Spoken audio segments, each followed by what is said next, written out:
The last bits of sunlight clung to the Hogwarts towers, making the ancient stone glow a bright, almost ethereal orange. It should have been a picturesque scene, a cozy end to a cold December day, with students bustling about, eager for the warmth of the Great Hall. But a shiver of worry rippled through the castle, disrupting the usual pre-dinner hustle and bustle. From the tallest tower, a lone figure, Professor McGonagall, stood watch, her eyes scanning the horizon with growing unease. Her sharp eyes, honed from years of vigilance, detected something amiss in the usually tranquil Hogsmeade village. Flickering lights, darting too quickly for normal villagers, were advancing towards the Hogwarts gates. McGonagall's hand tightened around her wand, her knuckles white. She had seen enough in her lifetime to recognize the signs of impending danger, and this, she knew, was a threat unlike any other, something that endangered not just Hogwarts, but the entire wizarding world. A silent alarm rang in her mind, a call to action. She had to act swiftly, for the safety of everyone depended on it. The happy feeling of Hogsmeade was gone, replaced by fear and confusion.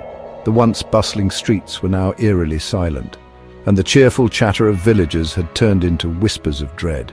A few villagers feeling sick turned into something much worse. What started as a mild illness quickly escalated into a terrifying epidemic. The sick people got hot, their eyes went blank, and they started moving jerkily, driven by a crazy hunger. Their once friendly faces were now twisted with an insatiable need. They attacked anyone close, biting and scratching with a wild fury that was truly scary.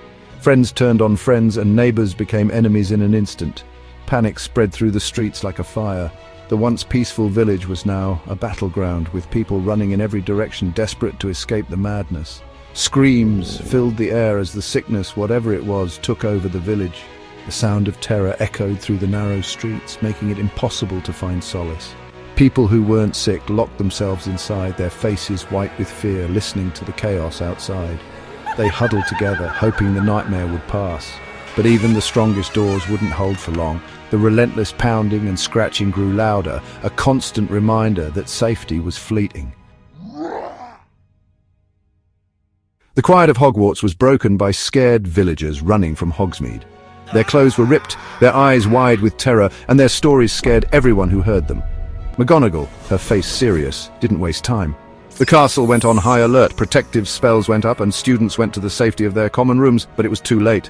The first wave of sick people, drawn to the castle's light and warmth, smashed against the Hogwarts gates. The magical shields, old and powerful, struggled. One by one the creatures broke through, their moans echoing, announcing the fall of their safe place. The Great Hall, usually a place of fun, became a battlefield. Students and teachers, wands out and faces filled with fear and bravery, fought the never-ending horde. Spells flew, each one a desperate try to hold back the monsters. Incendio, Confringo, Reducto. The air crackled with magic. But the spells, good against most creatures, didn't do much to these attackers. The infected stumbled back, stunned for a second before getting up again, still hungry. It was a scary discovery. Magic, the base of their world, was failing. In all the chaos, old fights were forgotten. Gryffindor bravery met Slytherin cleverness, making an alliance. Harry Potter, his green eyes full of determination, fought next to Draco Malfoy, their old hate replaced by a shared need to live. Neville Longbottom, the shy plant lover, became a brave leader, his plant knowledge surprisingly helpful in slowing the horde. Luna Lovegood, strangely calm, directed her fellow Ravenclaws in fixing the castle's defences, her odd way of thinking surprisingly useful. The house elves, loyal to Hogwarts, fought fiercely, their kitchen knives flashing in the torchlight. As the battle raged, Hermione Granger, thinking hard, found a scary truth in an old library book.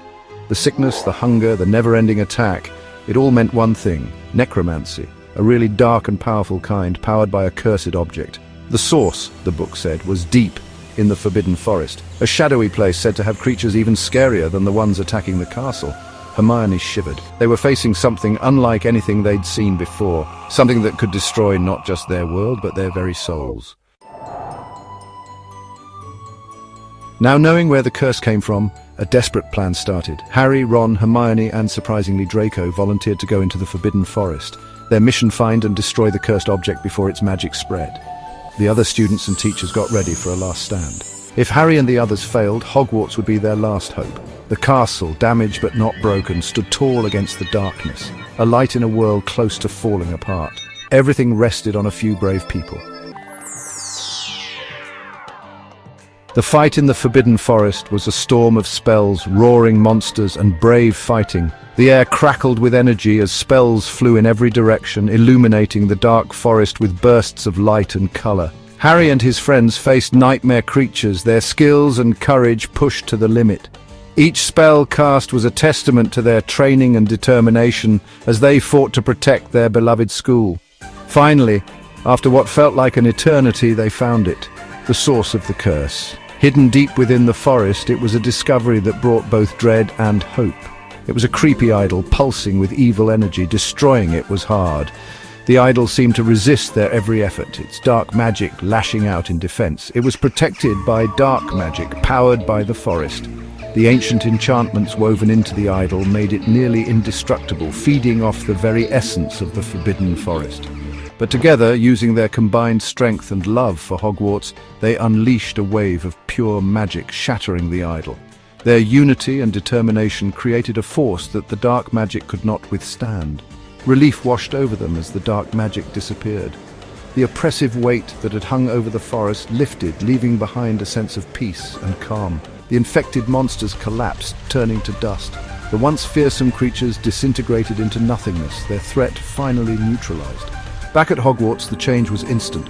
The castle, which had been shrouded in darkness, began to glow with renewed energy and life. The remaining creatures fell down, their bodies going back to being lifeless.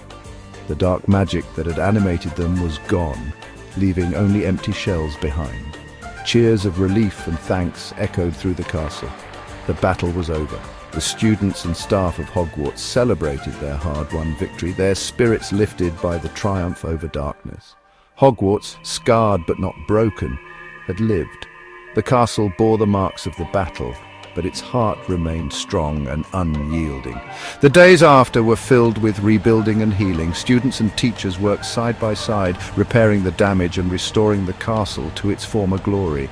The castle slowly came back to life, filled with laughter and learning again. The halls echoed with the sounds of joy and the promise of a brighter future. The memory of the zombie attack remained, a reminder of how easily peace can be broken. It was a lesson etched into the minds of all who had fought and survived, but also of the strength found in unity and courage. The bonds forged in the heat of battle would not be easily broken. From the chaos, Hogwarts rose stronger, a symbol of the power of magic, love, and the strong bonds made when facing danger. The castle stood as a testament to resilience and hope, and as the phoenix, reborn from ashes, flew above the castle, it carried a message of hope, a hope that even in the darkest times, light will always win. The sight of the majestic bird soaring high was a promise of renewal and the enduring power of the human spirit. Thank you for joining us on this magical and terrifying journey. How do you think Hogwarts would handle a zombie invasion? Let us know in the comments below. Don't forget to like, share, and subscribe for more AI-powered mashups and thrilling stories. Until next time, stay magical.